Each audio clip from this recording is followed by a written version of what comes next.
अज्ञानतिमिरन्धस्य ज्ञानाञ्जनशलाकया चक्षुरुन्मिलितं येन तस्मै श्रीगुरुवे नमः। श्रीचैतन्यमनोभीष्टं स्थापितं येन भूतले स्वयं रूप कदा मह्यं ददाति स्वपदान्तिकम्। श्रीकृष्ण चैतन्य प्रभु नित्यानंद श्री अद्वैत गदाधर श्रीवासदि गौर भक्त वृंद। हरे कृष्ण कृष्ण कृष्ण हरे हरे, हरे राम राम राम हरे हरे। हरे कृष्णा। शरद पूर्णिमा, रास पूर्णिमा, ये दामोदर महीने का प्रथम दिवस है। और दामोदर महीना बहुत विशेष महीना है जो हमारे आध्यात्मिक उन्नति के लिए एक भगवान ने दिया हुआ परम वरदान है। तो सब लोगों को रास लीला के विषय में कुतूहल होता है। सब लोगों को श्रीमद् भागवत में सबसे पहले रास लीला पढ़ने का उत्साह होता है। पर रास लीला ये बहुत ही गहन विषय है। श्रीमद् भागवत का हृदय रास लीला है। श्रीमद् भागवत का मुख कमल कृष्ण लीला है।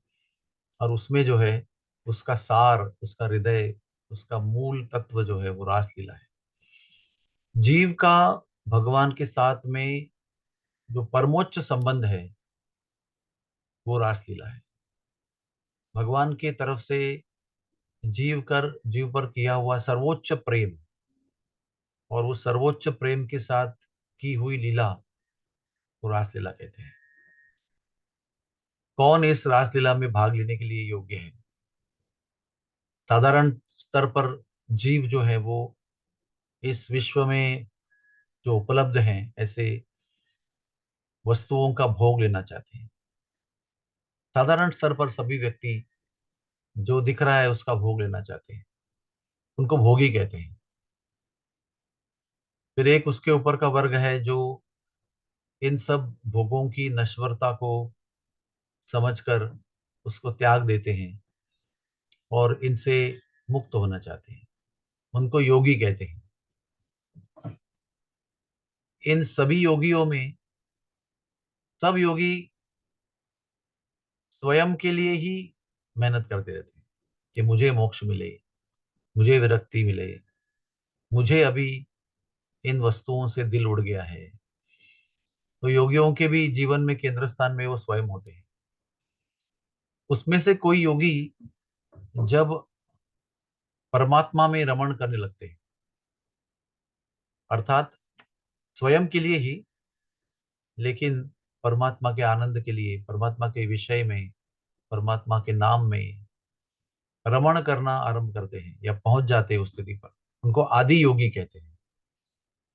वो जीव की बहुत अच्छी अवस्था है कि कम से कम इंद्रिय भोगों से हटकर वो भगवान में आनंद, सुख ढूंढने का प्रयास कर रहा है और प्राप्त भी कर रहा है। लेकिन जब जीव भगवान के संबंध में परिपूर्ण हो जाता है और जीव भगवान के प्रति भक्ति और उसके बाद में प्रेम प्राप्त करता है, तो एक समय ऐसे आता है कि वो भक्ति करने वाला जीव, प्रेम और भक्ति करने वाला आत्मा पूर्णतः से निरपेक्ष हो जाता है, निस्वार्थ हो जाता है। यहाँ तक कि स्वार्थ का लवलेश भी उसके अंदर बचता नहीं है। जो भी वो सोचता है, जो भी वो बोलता है, जो भी वो करता है, वो केवल श्री कृष्ण के प्रेम के लिए, श्री कृष्ण के संतुष्टि के लिए, श्री कृष्ण के लिए ही वो कार्य करते हैं। ऐसे जीवों के साथ श्री कृष्ण तय करते हैं कि मैं अभी उनके अंदर रमण करूंगा।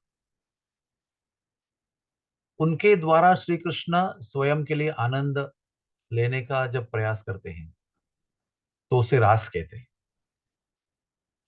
रास लीला हमारे निर्णय से नहीं होती है कि मुझे रास में जाना है, मुझे रास लीला में भगवान के साथ संपर्क करना है। जब भगवान तय करते हैं कि इस व्यक्ति से मुझे आनंद चाहिए, इस व्यक्ति के माध्यम से मैं आनंद लूंगा, तो उसे रास कहते हैं। तो हम समझ सकते हैं कि रासलीला का सहभाग, रासलीला के सहभाग की योग्यता, ये बहुत उच्च, सर्वोच्च और सर्वोच्चतम वस्तु है। आध्यात्मिक जीवन का सर्वोत्तम स्तर है, आध्यात्मिक जीवन का सर्वोत्तम सार है। और ये हम कैसे प्राप्त कर सकते हैं? अगर हमको इच्छा भी है, हम तो योग्य तो है ही नहीं। भगवान हमारे लिए निर्णय ले कि इस व्यक्ति को हमें रास में ले लें, इसके लिए 100% सर्वोत्तम समर्पण होना बहुत आवश्यक है। और सर्वोत्तम समर्पण का अर्थ है केवल भगवान के लिए जीना, सांस भी उनके लिए लेना, हृदय भी उनके लिए धड़कना चाहिए, विचार भी उनके प्रति होना चाहिए, वाणी से उनके विषय में चर्चा होनी चाहिए, उनका ही नाम उच्चारण होना चाहिए, और क्रिया से, हर क्रिया उन्हीं के लिए समर्पित होनी चाहिए। स्वयं के लिए उसमें कोई स्वार्थ हेतु नहीं होना चाहिए। जब ये 100% पूर्ण समर्पण निर्माण होता है, तब कृष्ण हमें अपना लेते हैं, तब कृष्ण हमें चुनते हैं। कृष्ण ये निर्णय लेते हैं कि इसे मैं अपने पार्षद में ले लूंगा, और तब जाकर रासलीला आरंभ होती है। हम सबको ये भी पता होना चाहिए कि जितनी गोपियां वृंदावन में थी, वो सभी गोपियों को रासलीला में प्रवेश नहीं मिला।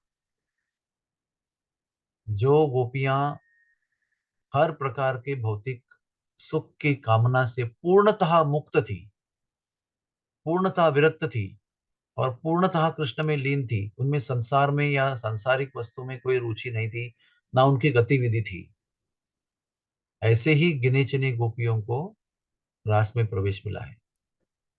तो हम समझ सकते हैं कि ये कितनी दुर्लभ और कितनी उच्चतम, सर्वोच्चतम वस्तु है, क्रिया है।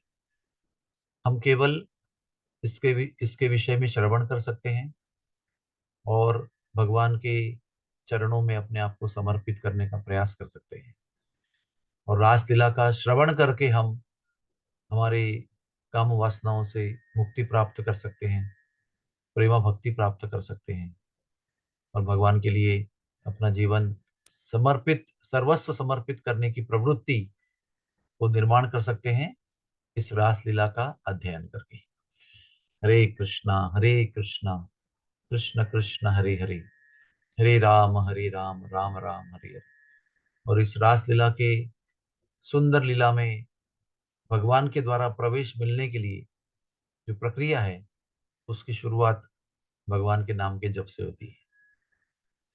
ये शुरुआत की क्रिया अगर हम हृदय पूर्वक करेंगे, तो फिर निश्चित रूप से भगवान हमें एक दिन चुनेंगे, और हम भगवान की इच्छा के अनुसार उनको सुख देंगे।